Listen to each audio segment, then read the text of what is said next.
Selamat malam semuanya, adik-adik saya yang di program studi pendidikan guru sekolah dasar angkatan 2020 kelas C, Universitas Katolik Indonesia Santo Paulus Ruteng. Jadi ini adalah pertemuan perdana kita ya. Saya adalah PA kalian dan kalian anak wali saya. Jadi saya ucapkan selamat bergabung di Universitas Katolik Santo Paulus Ruteng. Oke, untuk tidak memperpanjang waktu, saya akan menyampaikan beberapa hal. Yang pertama itu terkait fungsi saya sebagai PA. Kemudian agenda berikutnya adalah tentang penyampaian perkuliahan daring, lalu sistem perkuliahan sistem penilaian kampus, kemudian tentang aturan-aturan kampus yang mungkin kalian belum pahami atau belum ketahui. Oke, yang pertama saya akan menjelaskan beberapa fungsi saya sebagai PA kalian ya. Yang pertama, saya ingin menyampaikan apabila ada hal yang membingungkan terkait aturan program studi atau hal apapun di kampus terkait sistem perkuliahannya, tanyakan kepada saya terlebih dahulu, baru nanti saya yang teruskan kepada program studi. Kemudian berikutnya, jika kalian memiliki masalah terkait administrasi kampus ataupun masalah pribadi tetapi ada hubungannya dengan kampus, maka sayalah orang pertama yang kalian hubungi, bukan orang lainnya, apalagi kalau langsung ke ketua program studi.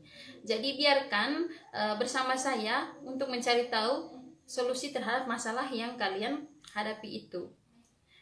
Kemudian berikut terkait perkuliahan daring.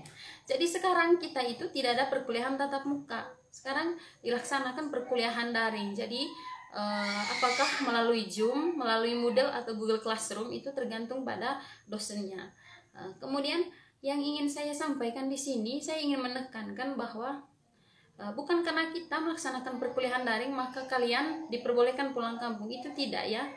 Kalian diharapkan berada di kos atau di rumah saja, itu pun kalau rumahnya ada di dalam kota Ruteng atau di sekitar kota Ruteng yang terjangkau oleh jaringan yang bagus. Ingat itu ya. Diharapkan semua adik-adik itu ada di dalam kota Ruteng ataupun di sekitarnya atau di tempat-tempat yang terjangkau oleh jaringan gitu.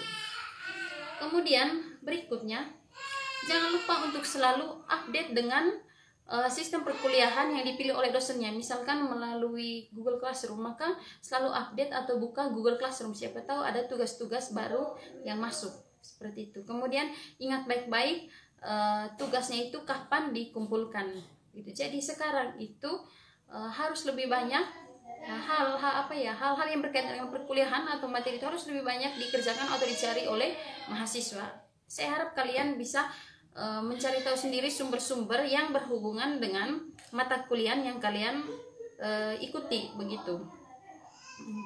Sumbernya seperti apa Ibu ya? Sumbernya itu bisa kalian cari di internet berupa jurnal hasil penelitian ya.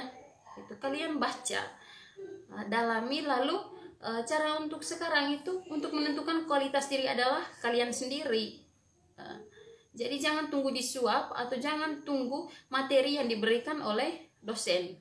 Usahakan kalian sendirilah yang lebih banyak mencari tahu atau belajar atau lebih banyak membaca.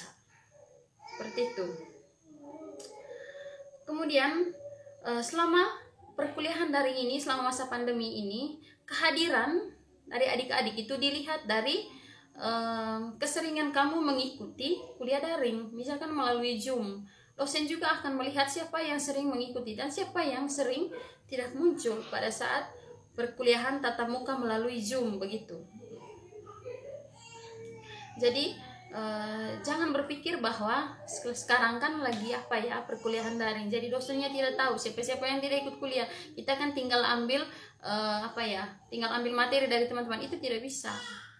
Kalian harus mengikuti perkuliahan daring melalui Zoom atau melalui aplikasi apapun yang ditentukan oleh dosen kalian, seperti itu ya. Jadi jangan anggap enteng atau jangan anggap remeh dengan sistem perkuliahan daring ini. Kemudian berikutnya sistem penilaian kampus. Sistem penilaian kampus itu ada 4 macam. Yang pertama, 40% dari nilai UAS yang kamu peroleh, artinya berapa nilai UAS yang kamu peroleh itu yang diambil menjadi nilai akhir begitu. Kemudian tapi 40%-nya saja dari situ. Kemudian untuk MIT itu hanya 20%. Lalu ada penilaian harian 20% dan ada penilaian lain-lain 20%. Tadi kalian tahu sendiri kalau penilaian harian itu yang pasti tentang kehadiran, tentang tugas, kedisiplinan.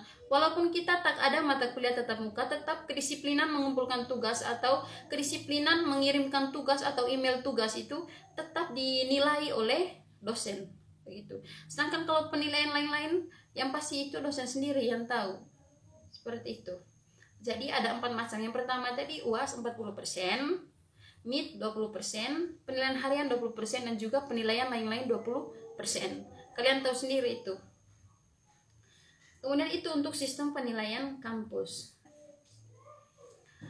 Oke, jadi itu beberapa hal yang ingin saya sampaikan kepada kalian.